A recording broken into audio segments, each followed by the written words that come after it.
கிறிஸ்துவுக்குள் பிரியமானவர்களே, இயேசு கிறிஸ்துவின் அதிசய நாமத்தில் உங்கள் அனைவருக்கும் என்னுடைய அன்பின் நல்வாழ்த்துக்களை தெரிவித்துக் கொள்ளுகிறேன். இன்றைய நாளின் செய்திக்கு ஆதாரமாக நாம் எடுத்துக்கொண்ட வேத பகுதி யோவான் எழுதின சுவிசேஷ புஸ்தகம் 3வது அதிகாரத்தின் 34வது வசனம். தேவனால் அனுப்பப்பட்டவர் தேவனுடைய வார்த்தைகளை பேசுகிறார். தேவன் அவருக்கு தமது ஆவியை அளவில்லாமல் கொடுத்து இருக்கிறார். திருமுழுக்கு யோவான் எலியாவின் ஆவியையும் எலியாவின் பெலத்தையும் பெற்று ஊழியத்தில் பெரிய காரியங்களை செய்தார்.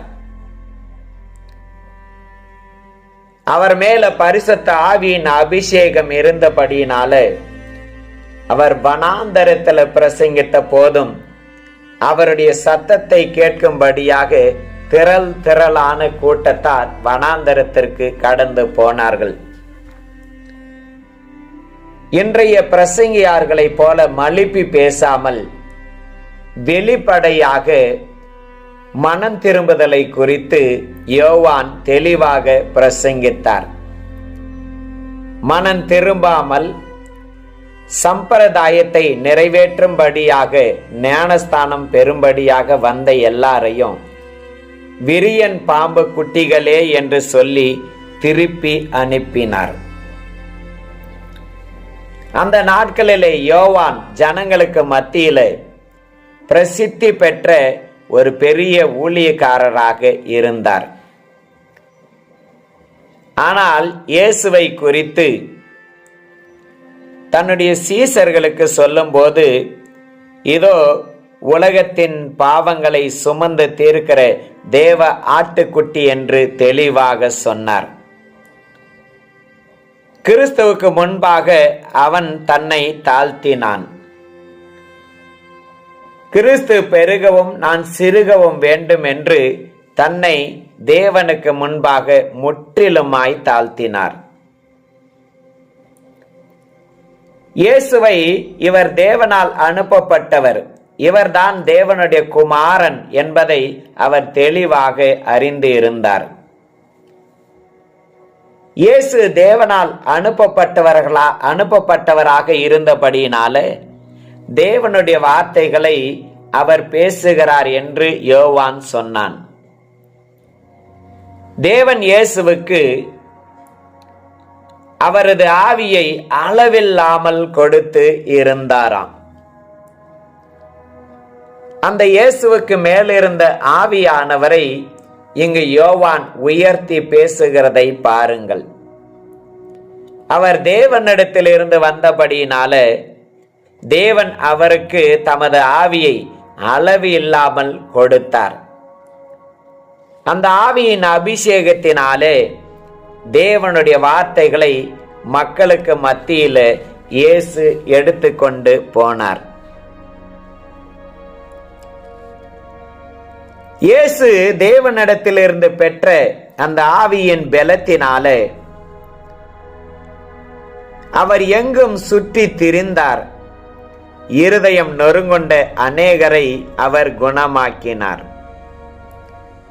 சிறைப்பட்டவர்களுக்கு விடுதலை கொடுத்து அவர்களுக்கு புது வாழ்வு கொடுத்தார். நொறுங்கொண்ட மக்களை அவர் காயங்கட்டி அவர்களை பலப்படுத்தினார். தேவனுடைய ரட்சிப்பின் வசனத்தையும் அனுக்கிரக வருஷத்தையும் அவர் தெளிவாக எடுத்து மக்களுக்கு போதித்தார். தேவன் தமக்கு கொடுத்த அந்த ஆவியின் பலத்தினால அவர் என்ன செய்தார் என்று சில வசனங்கள் நமக்கு எடுத்து காட்டுகின்றன. அப்போஸ்தல நடபடிகள் 10வது அதிகாரத்தின் 38வது வசனத்தை கவனியுங்கள். நசரேயனாகிய இயேசுவை தேவன் பரிசுத்த ஆவியினாலும் வல்லமையினாலும் அபிஷேகம் பண்ணினார். தேவன் அவருடனே கூட இருந்தபடியினாலே அவர் நன்மை செய்கிறவராயும் பிசாசின் வல்லமையில் அகப்பட்ட யாவரையும் குணமாக்குகிறவராயும் சுற்றி திரிந்தார். பாருங்க, தேவன் அவருக்கு கொடுத்த அபிஷேகத்தினாலும் அவருக்கு கொடுத்த வல்லமையினாலும் இயேசு நன்மை செய்கிறவராக சுற்றி திரிந்தாராம். பிசாசின் பிடியில அகப்பட்ட எல்லா மக்களையும் அவர் இலவசமாக விடுதலை ஆக்கினார். வியாதியின் பிடியில் இருக்கிறதான எல்லா ஜனங்களுக்கும் அவர் இலவசமாக சுகத்தை கொடுத்தார். இயேசு சுயநலத்துக்காக தன்னுடைய அபிஷேகத்தை ஒரு காலம் உபயோகப்படுத்தியதே இல்லை. அவர் தனக்கென்று ஒரு ரூபாயை கூட சேர்த்து வைத்துக் கொள்ளவில்லை. ஒரு நேரத்தில் அவருக்கு ஒரு ரூபாய் நாணயம் தேவைப்பட்டது.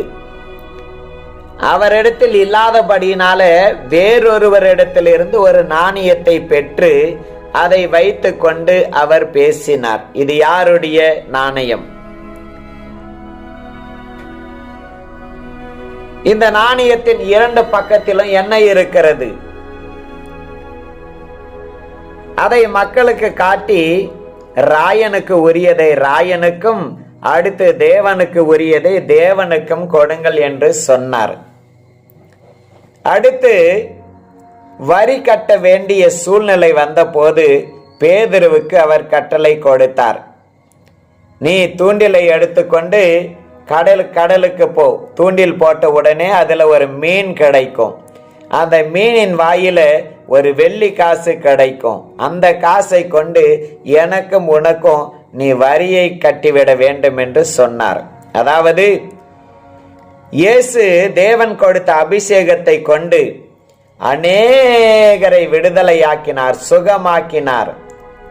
ஆனா மக்களிடத்திலிருந்து ஒரு ரூபாய் பணத்தை கூட அவர் பெற்று கொள்ளாத, சுயநலம் இல்லாத, தேவனுக்காகவே செயல்படுகிற ஒருவராக அவர் காணப்பட்டார். தேவனுடைய அபிஷேகம் அவர் மேல அளவில்லாமல் இருந்தது. ஆகையினால அவர்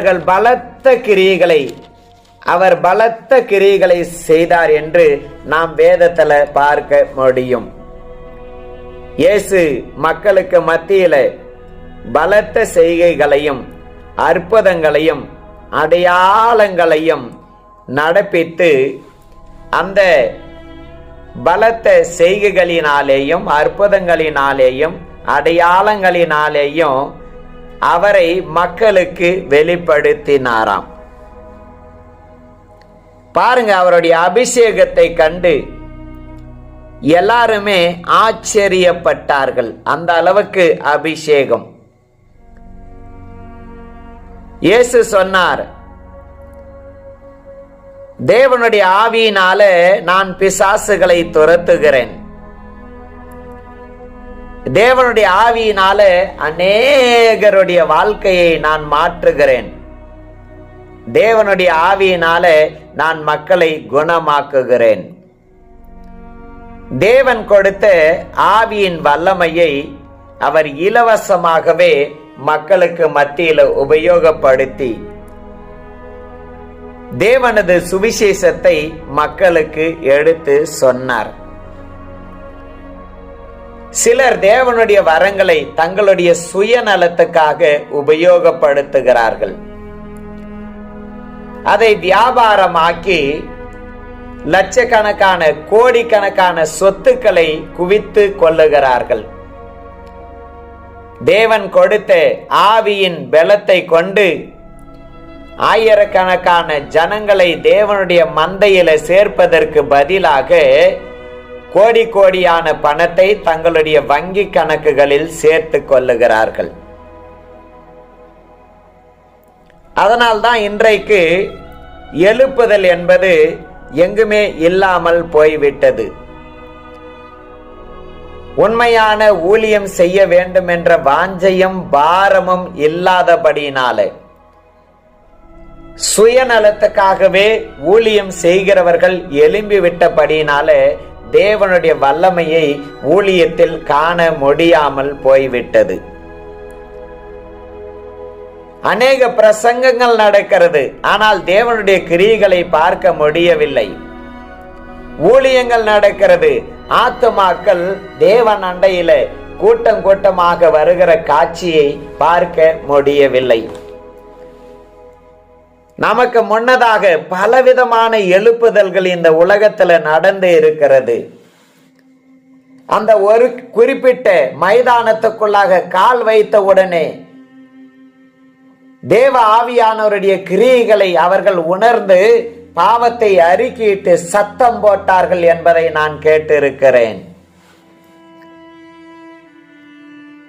அந்த அளவுக்கு தேவ ஆவியானவர் கிரியை செய்திருக்கிறார். ஆனால் இன்றைக்கு அப்படிப்பட்ட ஒரு கிரியைகளையும் அப்படிப்பட்ட ஒரு எழுப்புதலையும் நம்முடைய நாட்களில் பார்க்க முடியவில்லை. அப்படிப்பட்ட ஒரு எழுப்புதலுக்காக நாம் ஏங்குகிறவர்களாக இருக்க வேண்டும். தேவன் என்றைக்குமே மாறாத ஒரு தேவனாக இருக்கிறார். அவர் எல்லா நாட்களிலும் தம்முடைய கிரியைகளை செய்வதற்கு ஆயத்தமாகவே இருக்கிறார். பாருங்க, இயேசு கிறிஸ்து சொல்லுகிறார், மத்தேயு எழுதின சுவிசேஷம் 12வது அதிகாரத்தின் 28வது வசனத்துல, நான் தேவனுடைய ஆவியினால பிசாசுகளை துரத்துகிறேன்.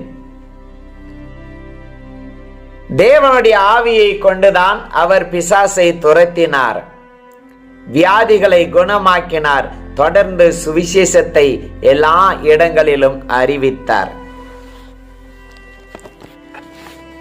தேவன் அவருக்கு அளவில்லாத அபிஷேகத்தை கொடுத்தார் என்று வேதம் சொல்லுகிறது.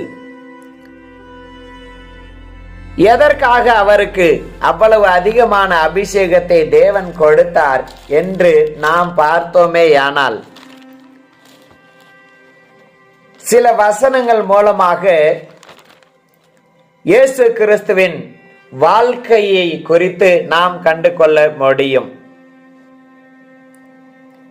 முதலாவது காரியம், எபிரேயருக்கு எழுதின நிருபம் 1வது அதிகாரத்தின் 9வது வசனம், நீர் நீதியை விரும்பி அக்கிரமத்தை வெறுத்திருக்கிறீர், ஆதலால் தேவனே உம்முடைய தேவன் உமது தோழரை பார்க்கிலும் உம்மை ஆனந்த தைலத்தினால் அபிஷேகம் பண்ணினார். பாருங்க, இயேசுவை தேவன் அபிஷேகம் பண்ணினதற்கான காரணத்தை ஆவியானவர் இங்கு எழுதி வைத்திருக்கிறார். என்ன காரணம்? நீதியை விரும்பி அக்கிரமத்தை வெறுத்தார். நமக்குள்ளாக இருக்கிற அபிஷேகம் பெருக வேண்டுமே ஆனால் நாம் செய்ய வேண்டிய முதலாவது காரியம், நாம் நீதியை விரும்ப வேண்டும், உண்மையை விரும்ப வேண்டும், தேவனுக்கு பிரியமானவைகளையே நாம் விரும்ப வேண்டும். அடுத்து அக்கிரமத்தை வெறுக்க வேண்டும், அதாவது பொய் வழிகளை வெறுக்க வேண்டும், கபடத்தை வெறுக்க வேண்டும், மாய்மாலத்தை வெறுக்க வேண்டும், மோசம் போக்குகிறதான காரியங்களை வெறுக்க வேண்டும். நேர்மையான வழியை தமதாக்கி கொண்டு கோணலான வழியை தேவனுடைய பிள்ளைகள் தங்களை விட்டு அகற்ற வேண்டும். அப்படி அகற்றும் போதுதான் தேவன் தம்முடைய அபிஷேகத்தை அளவில்லாமல் பட்சபாதம் பாராமல் கொடுத்து கொண்டே இருப்பார். நீதியை விரும்புகிறவன் அக்கிரமத்தை வெறுக்க வேண்டும். பரிசுத்தத்தை விரும்புகிறவன் பாவத்தை வெறுக்க வேண்டும். ஒளியை விரும்புகிறவன் இருளை வெறுக்க வேண்டும். பாருங்க, மிகவும் முக்கியமான ஒரு காரியம். ஒரு காரியத்தை பெற்றுக்கொள்ள இன்னொரு காரியத்தை நாம் வேண்டாம் என்று சொல்ல வேண்டும். நீதியை தரித்து கொள்ள வேண்டுமேயானால் நாம் அக்கிரமத்தை முற்றிலுமாய் வெறுக்க வேண்டும். எனக்கு இரண்டு வேண்டும் என்று சொல்ல முடியாது. ஒரு காரியத்தை தான் நாம் தெரிந்து கொள்ள வேண்டும். அப்போதுதான் தேவனுடைய அபிஷேகத்தை நம்முடைய வாழ்க்கையில நாம் பெற்றுக்கொள்ள முடியும். அடுத்தபடியாக இன்னொரு காரியத்தையும் நான் உங்களுக்கு முன்பதாக நான் வைக்கின்றேன்.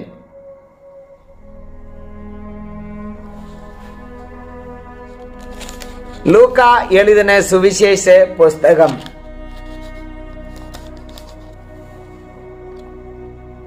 3வது அதிகாரம் 21 மற்றும் 22வது வசனங்கள். ஜனங்கள் எல்லாரும் ஞானஸ்தானம் பெற்ற போது இயேசுவும் ஞானஸ்தானம் பெற்று